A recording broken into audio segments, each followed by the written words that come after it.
Olá! Começa agora o Diálogos, o programa da TV Unesp de divulgação científica e institucional. Aqui ficamos sabendo das mais recentes pesquisas e avanços científicos do Brasil e do mundo. Também conhecemos um pouco mais sobre o trabalho e a importância da Universidade Estadual Paulista, a Unesp. No programa de hoje vamos falar sobre design inclusivo. Para conversar sobre esse tema, o Diálogos recebe a visita internacional da professora Cristina Caramelo Gomes, da Universidade Lusíada de Lisboa. Professora, é um prazer recebê-la aqui em nosso programa. Eu é que agradeço a oportunidade de estar aqui a conversar convosco. O design inclusivo é uma modalidade do design que tem o objetivo de projetar espaços, móveis e objetos possíveis de serem utilizados por qualquer pessoa. Isso inclui idosos, crianças e portadores de deficiência. A ideia principal do design inclusivo é de que um objeto ou ambiente é bom para todos, quando consegue atender às diferentes necessidades e comportamento das pessoas. Professora, quando que os designers começaram a perceber a importância de se criar, de se construir objetos e ambientes inclusivos? Bom, esta questão do design inclusivo, há muitos autores que consideram que quase que nem existe, porque coexiste o bom design, que realmente acaba por atender às necessidades da função do utilizador, ou existe o mau design, que não corresponde a essas necessidades ou expectativas. Eu colocaria alguma ênfase no discurso inicial que fez, porque tem a ver, por um lado, com produtos, tem a ver com ambientes, mas também com sistemas de comunicação. Faria ainda uma ressalva, porque apesar do design inclusivo ser sempre muito falado em relação a situações específicas, como falou da criança, do idoso, do portador de deficiência, eu penso que nós temos que acreditar que todos nós somos diferentes. E nessa diferença, ou essa heterogeneidade que classifica e caracteriza a condição humana, já há um bocadinho ou muito do design inclusivo. Portanto, não precisamos de ir a situações tão específicas quanto o portador de deficiência ou quanto o idoso. Todos nós somos diferentes. Uns gostamos mais de uma cor ou de outra cor, uns gostamos mais de um ambiente mais intimista, outros de um ambiente mais colorido. Uns gostamos mais de apelar aos nossos sentidos e ter um ambiente que funcione mais com textura, com cor, com luz, com som, e outros nem por isso. Portanto, essa heterogeneidade tem a ver, ou será o cerne do design inclusivo. Existem muitos autores que falam do design inclusivo, também design for all. Aqui a grande vantagem ou a grande diferença é que o design inclusivo pretende ou tem como principal objetivo, e às vezes também o mais difícil, a participação do utilizador no processo de concepção do objeto, do ambiente ou do sistema comunicacional, porque também tem a ver com sistemas de comunicação. Seria um pouco troca de ideias entre quem cria e quem vai, de repente, consumir esse produto? Exatamente. O que acontece é que muitas das vezes os criativos, sejam eles da área de arquitetura, de design, ou mesmo no design de produto, de ambientes ou de comunicação, têm alguma tendência, ou direi eu, a integrar nesses grupos, temos alguma tendência de imaginar como é que aquela pessoa se sente num determinado ambiente. E muitas das vezes são feitas as experiências quase do género tapar os olhos e tentar perceber como é que um cego se movimenta ou consegue interagir com um produto, com um ambiente. Mas isso não é tudo, porque na realidade eles têm características que nós próprios não temos. E, portanto, podemos aperceber que, afinal, a limitação deles não é tão limitação. Se calhar é o desenvolvimento de outros sentidos ou de outras aptidões. Portanto, quando eles dialogam connosco, portanto, mais do que a nossa própria simulação de um comportamento que é deles, quando eles dialogam connosco, quando eles nos mostram como é que procedem para percorrer o ambiente, para interagir com o objeto, nós ficamos com muito mais informação que nos permite chegar a um resultado muito mais qualificado, porque tem muito mais capacidade de responder às expectativas e às necessidades. Porque é bom que corresponda às expectativas. Expectativa não é exatamente o mesmo necessidade. Necessidade é, efetivamente, o que ele precisa naquele momento, ou o que ele acha que precisa. Algo mais urgente. Algo mais urgente, mais de curto prazo. A expectativa tem a ver com a sua própria integração na sociedade onde se insere. tem a ver com os seus sonhos, tem a ver com a sua emoção, tem a ver até com o lugar que ele gostaria de ocupar. E isso é muito importante, tem a ver com um bocadinho com a parte emocional e realmente não podemos esquecer que cada vez está mais presente nas nossas concepções, sejam elas de ambientes, de produtos ou de sistemas de comunicação. E quais características a gente poderia notar nesses ambientes ou nesses produtos inclusivos para atingir todas as pessoas e não apenas, de repente, fazer um ambiente adaptado, um banheiro adaptado para um idoso, por exemplo? Se calhar não é muito fácil, ou se calhar não será a melhor função nós pensarmos num ambiente que contenha todos os parâmetros para satisfazer um idoso. De algum modo, ou dizer deste modo, nós já estamos a segregar. Se calhar o mais importante é nós termos a noção que ao longo da vida nós mudamos. Não só em termos de gosto, mas também em termos de atitude, em termos de interação. E, portanto, a maior importância que existe é conseguir um ambiente que seja suficientemente flexível para ser adaptado consoante as necessidades que existam. Obviamente que, dito assim, parece quase uma fuga à pergunta, porque muitas das vezes as pessoas esperam soluções, quase que uma receita de culinária, tipo, primeiro junto ao ovo, depois junto ao açúcar e vou ter um determinado resultado. Contudo, há soluções que servem para toda a gente e nós já tivemos a oportunidade de falar de algumas delas que passam por soluções às vezes tão simples quanto o dimensionamento de um corredor. Porque pode ser bastante importante para um idoso que anda de andarilho ou que anda de cadeira de rodas, mas para qualquer um de nós pode ser extremamente importante, por exemplo, para mudar um móvel. Ou se falarmos, por exemplo, no dimensionamento de uma porta, que realmente pode ser, mais uma vez, importante em relação a um idoso que no fundo, se movimente não pelos seus próprios meios, mas se nós quisermos, enfim, trocar um móvel de sítio, se viermos com livros nos braços, se viermos entrar em casa com compras, portanto, no fundo, não é só o idoso que tem limitações de mobilidade ou dificuldade de operar certas situações.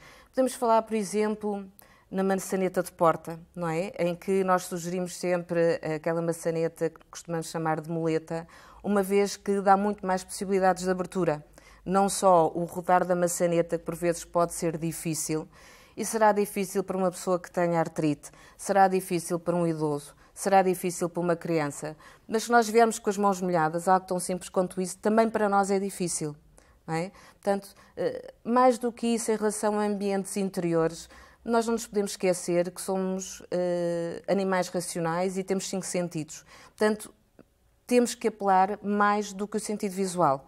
Temos que saber que nós temos um sentido que é táctil, temos um sentido que é auditivo e muitas das vezes a materialização dos espaços pode apelar a esses sentidos.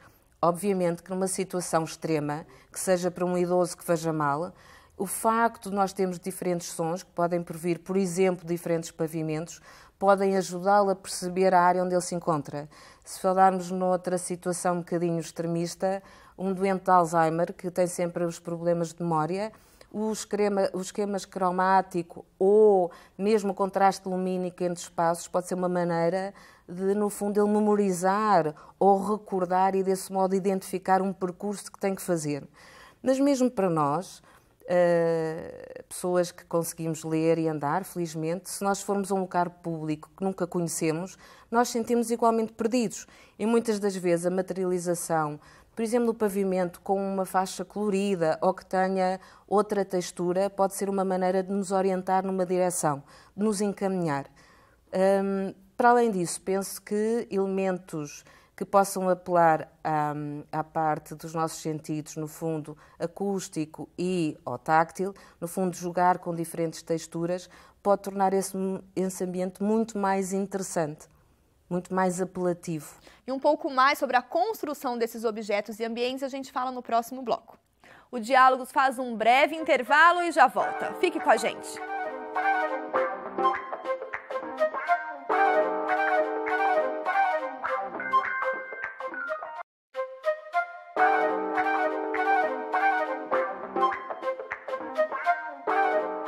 Estamos de volta para mais um bloco do Diálogos. Nossa convidada de hoje é a professora Cristina Caramelo Gomes, da Universidade Lusíada de Lisboa. Professora, no último bloco conversávamos sobre a construção, sobre o planejamento desses ambientes, que satisfazem aí a necessidade de várias pessoas. Como que os profissionais da área, né, tanto arquitetos quanto designers, planejam esses ambientes inclusivos? Bom, nomeadamente nesta altura, os profissionais começam a ter uma maior consciência da necessidade de atender às necessidades e expectativas humanas. Também porque existe legislação que, de algum modo, obriga ao facto de, no planeamento de determinados objetos e ambientes interiores e mesmo de sistemas de comunicação, existirem considerações que permitam a inclusão de pessoas com requisitos especiais.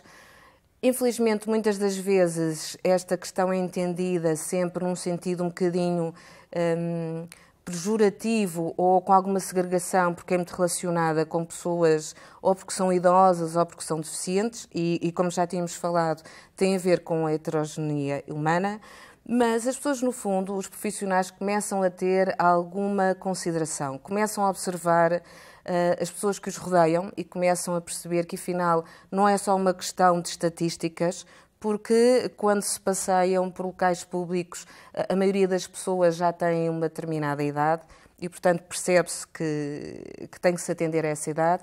Por outro lado, o consumidor final está cada vez mais exigente, está cada vez mais ciente dos seus direitos e também tem essa demanda perante estes profissionais.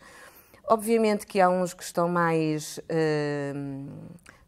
atentos a esta temática do design inclusivo.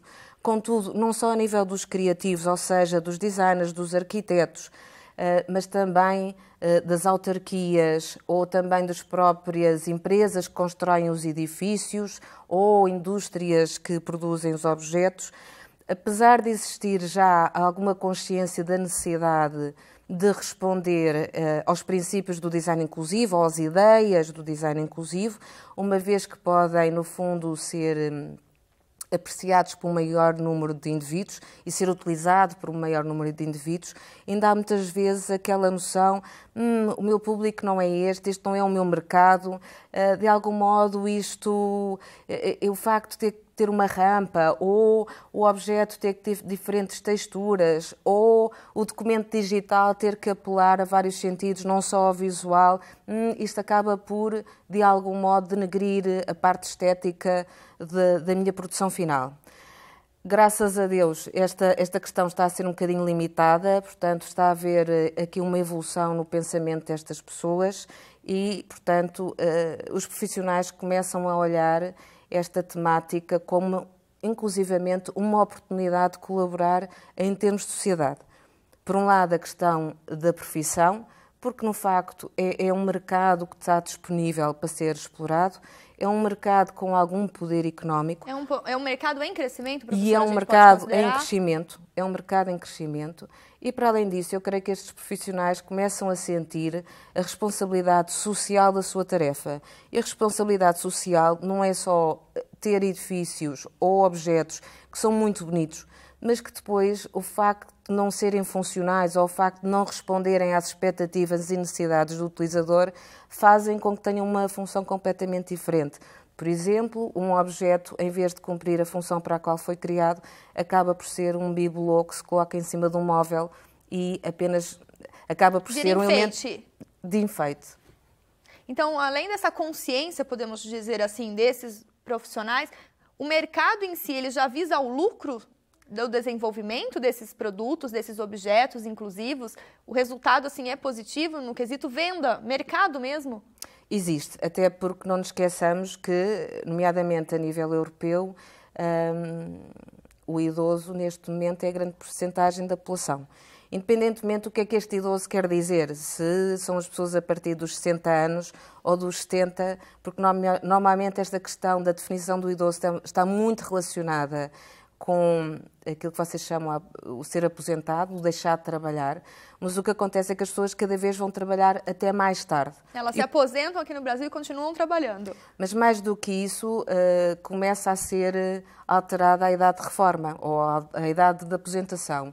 E, portanto, se nós queremos que as pessoas continuem a trabalhar, nós temos que ter condições para que elas o continuem a fazer. Não podemos querer enfim, projetar ou construir espaços de trabalho que são extremamente arrojados e que nós podemos ver algumas imagens extremamente interessantes, mas que de algum modo quase que segregam o tipo de população que pode trabalhar porque efetivamente não estão preparados para uma população com requisitos, não sendo particularmente especiais, já tem alguma limitação. Mais do que isso, muitas das vezes este grupo populacional é aquele que tem um maior poder económico. Portanto, não atender, que pode ser um mercado em vias de crescimento, penso eu que não será essa a melhor atitude. E esses produtos, objetos, eles são mais caros do que os tradicionais? Há uma diferença grande de preço? Em alguns sim, outros nem por isso. Em alguns sim, ou porque estão relacionados a uma marca e, portanto, para além da questão da funcionalidade, há uma certa associação do objeto a um ícone, a uma determinada simbologia, o que normalmente faz sempre com que um objeto ou um ambiente seja mais caro. Outras vezes nem por isso. Podemos dizer que, a nível da arquitetura ou dos ambientes interiores, por exemplo, se eles forem projetados de raiz a pensar no design inclusivo, a pensar que vão ter que, ao longo do tempo, responder a diferentes demandas, a diferentes necessidades, é capaz até de encarecer um bocadinho. É capaz de encarecer numa percentagem que muitos falam de 20% ou 30%. Mas penso que os custos não podem ser vistos num plano imediato, num prazo imediato. Porque a longo prazo. Têm que ser vistos, no fundo, que aquela solução, no fundo, vai servir durante muito mais tempo. E, portanto, esse custo vai ser amortizado durante esse tempo. O facto de não considerar esses princípios ou essas ideias do design inclusivo, se calhar, na realidade, traz um custo menor imediato, mas vai trazer um custo muito maior a nível de prazo médio e longo prazo. Não só um custo quantitativo, não só o quanto é que custa uma solução de um banheiro, como vocês dizem, ou de uma porta mais larga, mas, sobretudo, o custo que tem a ver com a qualidade de vida do indivíduo, que pode ser, e é frequentemente, mais do que se desejaria, colocada em causa. E a gente continua falando um pouco sobre os benefícios do design inclusivo no próximo bloco, professora. O Diálogos faz uma pausa e já volta. Não saia daí!